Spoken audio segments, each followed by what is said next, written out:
সভাৰ স্তৰ বৃদ্ধি কৰা অভিভাৱকসকল, আমাৰ বিদ্যালয়ৰ অধ্যক্ষ মুখ্য শিক্ষাগুৰুসকল, মৰমৰ ছাত্ৰ ছাত্ৰীসকল, এবাৰ ছাত্ৰ ছাত্ৰীসকলক দৌৰাদৌৰি কৰিছে কেনেকৈ হ'ব, নুশুনিলে কেনেকৈ হ'ব আৰু নুশুনিলে গুচি যাব।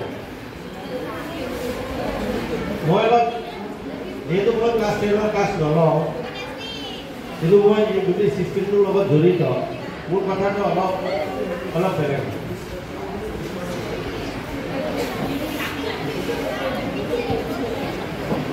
এতিয়া কথাটো হ'ল, মই মাজে মাজে যাওঁ, গৈ পেলাই বস্তুখিনি চাওঁ, এইবিলাক জানে ক্লাছত। মই কিন্তু ক্লাছটো ৰেগুলাৰ মোৰ ক্লাছ 10 নপঢ়াওঁ।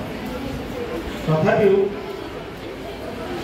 যে আমাৰ বিদ্যালয়ত এইবাৰ এটা নতুনকৈ ডিচিশ্যন লোৱা হৈছে যে আমাৰ যিটো ইউনিট টেষ্ট লোৱা হৈছে, সেই ইউনিট টেষ্টত যিসকলে ভাল ৰিজাল্ট কৰিছে তেওঁলোকে আমি এছ ছেকশ্যনত আনিছোঁ, তাতকৈ কমকেইটা বি আৰু তাতকৈ কমকেইটা চি। ইয়াৰ পিছত হাফ ইয়াৰলি পৰীক্ষা হ'ব, আকৌ ছেকশ্যন চেঞ্জ হ'ব, হয়তো একে চিলৈ যাব পাৰে, বিটো এনে আহিব পাৰে। তেওঁলোকৰ ভাল ৰিজাল্ট যিকেইটা হ'ব সেইকেইটা আকৌ এনে, বেয়াকেইটা আকৌ বিলৈ গুচি যাব, চিলৈ গুচি যাব। হাফ ইয়াৰলি পৰীক্ষাৰ পিছত আকৌ হাফ ইয়াৰলি পৰীক্ষাৰ পিছত আকৌ টেষ্টৰ আগত আমাৰ ফৰ্ম ফিল আপ হ'ব। আমি ভাবিছোঁ ফৰ্ম ফিল আপৰ আগত আৰু এটা পৰীক্ষা পাব।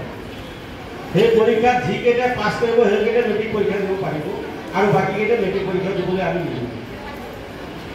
কাৰণ আমাৰ বিদ্যালয়ত সেইকেইটা ছাত্ৰ দিলে আমাৰ ৰিজাল্টটো বেয়া হ'ব। সেইকাৰণে আমি মিটিংটো মাতাৰ আগৰ উদ্দেশ্য হৈছোঁ, আপোনালোকে তেতিয়া আহি পেলাই নক'ব যে আমি ৰিস্ক লৈছোঁ পাছ কৰাই দিওঁ। তেতিয়া আমি বহুত সময় দি আছোঁ, আপোনালোকক মোক কথাখিনি কৈ আছোঁ। তেতিয়া সেই কথাটো নক'ব যে মোৰ ল'ৰাটোৱে ফেইল কৰিছে পাছ কৰাই দিয়ক, মোৰ ছোৱালীজনী ফেইল কৰিছে পাছ কৰাই দিয়ক। কিন্তু আমি এবাৰ ষ্ট্ৰিক্ট ডিচিশ্যন লৈছোঁ যে ছমহীয়া পৰীক্ষাৰ ওপৰত ৰিজাল্টৰ ওপৰত ভিত্তি কৰি বা তাৰ আগত আমি এটা যদি পৰীক্ষা পাতোঁ, প্ৰি টেষ্ট বুলি কয়, সেই পৰীক্ষাৰ ওপৰত ভিত্তি কৰি যিকেইটা পাছ কৰিব বুলি আমি জানো সেইকেইটা পাছ কৰিব, সেইকেইটাকে আমি মেট্ৰিক পৰীক্ষাৰ কাৰণে ফৰ্ম ফিল আপ কৰিবলৈ দিওঁ। বাকীকেইটা ফৰ্ম ফিল আপ কৰিবলৈ দিয়া নহ'ব, আজি আপোনালোকক কৰিবলৈ নহ'ব।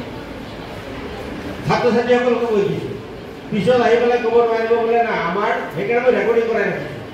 সেইটো মই কৈছোঁ, মোৰ ভিডিঅ'টো ৰেকৰ্ডিং কৰিছোঁ, নহ'লে আকৌ পেলাই ক'ব যে পোৱা নাছিল। গতিকে মই সকলোখিনি ৰেকৰ্ডিং কৰি ৰাখিছোঁ, মই যিখিনি কথা কওঁ আপোনালোকক দেখুৱাই দিছোঁ। গতিকে এই কথাটো মনত ৰাখিব। দ্বিতীয় কথাটো হ'ল, আমাৰ তাজুল ছাৰে বজলুল ছাৰে কৈছে কথাখিনি, তেওঁলোকে যিহেতু পাছ কৰি থাকি গম পায়। কিন্তু ময়ো যেতিয়া চেক কৰিবলৈ যাওঁ, আমাৰ যিজনে ভিডিঅ' ৰেকৰ্ডিং কৰি আছে সিও গম পায়, মই গৈ বহি চেক কৰোঁ, অংকৰ বহি নাই, অংক নকৰে। বহি চালোঁ, অংক কৰা নাই, চাওঁ বহি এইখন নাই, অংক নাই। খালি কি হ'ল, এদিন এটা বহি কৰে, আনদিন বেলেগ এটা বহি কৰে, আৰু এদিন বেলেগ এটা বহি কৰি পেলাই সেই বহিখিনি হেৰুৱাই কৰে, কোনো চিৰিয়েল নাই। তেতিয়াহ'লে এই যে তাজুল ছাৰে দিয়া অংকবোৰ, আমাৰ মনীষা বাইদেউ দিয়া অসমীয়া নোটবোৰ, দীপালী বাইদেউ, প্ৰজ্ঞা বাইদেউ দিয়া এই অসমীয়াবোৰ, এইবিলাক চিৰিয়েলি নিলিখে। আমি বহুত চেষ্টা কৰি নোৱাৰোঁ। কি মানে অদ্ভুত ছাত্ৰ নিচিনা, চব নহয়, কিছুমানৰ কথা এই ছাত্ৰবিলাকে আপোনালোকে বহি কিনি দিয়ে নে নিদিয়ে আমি নাজানো, কিন্তু তেওঁলোকৰ এইটো হৈছে, এই বেমাৰটো হৈছে, তেওঁলোকে নিলিখে আৰু লিখিলেও বেলেগ লিখে, কলম নাই, কাগজ নাই, বহি নাই, ইত্যাদি কথা কৈছে।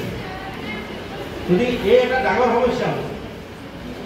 তাৰপিছত ঘৰতো নপঢ়ে, সেইটো এটা বেলেগ, কিন্তু টিউশ্যন কৰি থাকে। আকৌ মই য'তেই যাওঁ ওলাই গ'লোঁ, কি ক'লৈ গৈছিলে টিউশ্যন হয়, ক'লৈ গৈছে টিউশ্যন হয়, ৰাতিপুৱা টিউশ্যন, আবেলি টিউশ্যন, দুপৰীয়া টিউশ্যন। আৰে ইমান টিউশ্যন লাগে নেকি? য'ত আমাৰ বজলুল ছাৰে ইংৰাজী পঢ়াই থাকে, তাজুল ছাৰে অংক পঢ়াই থাকে, গোটেই নগাঁও জিলাৰ ভিতৰত বেষ্ট টিচাৰ, ভাল টিচাৰ বুলি কোৱা হয় তেওঁলোকক। নগাঁও জিলাৰ ভিতৰত ৰিকগনিশ্যন পোৱা টিচাৰ, তাৰ পিছতো আকৌ টিউশ্যন লাগিব, কিয় টিউশ্যন দিব লাগে? টিউশ্যন নিদিবলৈ গ'লে ছাত্ৰ ছাত্ৰীসকলক ক'লেই হ'ল, আপোনালোকে ক'ব, যদি বুজি নাপাওঁ লগে লগে ছাৰক কবি, ছাৰসকলে নিপিটে, বেগ লৈ পোৱা নাই বজলুল ছাৰৰ কাম। ভয় কৰিবলগীয়া কিয়? মই বেগ লৈ বুজি থাকোঁ, মই ক্লাছ নলওঁ, মোক ভয় কৰিব পাৰে। কিন্তু আমাৰ যিসকল চাই গৈছে তেওঁলোকক নিপিটে, এই আমাৰ প্ৰাঞ্জলে এইবিলাক নিপিটে, পিটক নিদিয়ে ইমান। কিন্তু ভয় কি হয়? কথাখিনি ক'ব, আপুনি এই কথাখিনি ক'ব ছাত্ৰ ছাত্ৰী, তোমালোকে ছাৰসকলৰ লগত ভালদৰে, আমাৰ লগত যেনেকৈ কথা পতা, ছাৰবিলাক তোমালোকৰ নিচিনাই গাৰ্জিয়ান, মোৰ তোমাৰ নিচিনাই দেউতাক, তোমাৰ নিচিনাই মা, সেই কথাখিনি বুজাই বুজাই আপোনালোকক দিয়ে। এইটো হ'ল এটা। দ্বিতীয় কথাটো হ'ল ক্লাছ বহুতে ক্লাছ নকৰে, এনেই ঘূৰি ফুৰে। ক্লাছ নকৰাকৈ ঘূৰি ফুৰে। বহুত কেইটা আছে তাতে। মই গৈ দৌৰাই দিওঁ, এই তোৰ কোন ক্লাছৰ বোলে ক্লাছ নহয়, ক্লাছ হৈ আছে তই ইয়াতে কিয় ঘূৰি? তেতিয়া দৌৰি উঠে ক্লাছত। গতিকে এনেকুৱা কিছুমান আমাৰ অলপ উশৃংখল কৰি আপোনালোকে ঘৰত চাব বহি কেইটা, অংকৰ বহি ডেইলি চাব, চেক কৰিব। আপুনি যদি চাব নোৱাৰে, বহি চাব নোৱাৰে, লগৰটোক দিব, বোলে চাচোন আজি কি লিখিছে, কোনটো ক্লাছ হৈছে আৰু কি লিখিছে, ডেইলি চেক কৰিব। তেতিয়াই ধৰা পৰিব, নহ'লে এই ছাত্ৰবিলাকে পাছ কৰিব নোৱাৰে।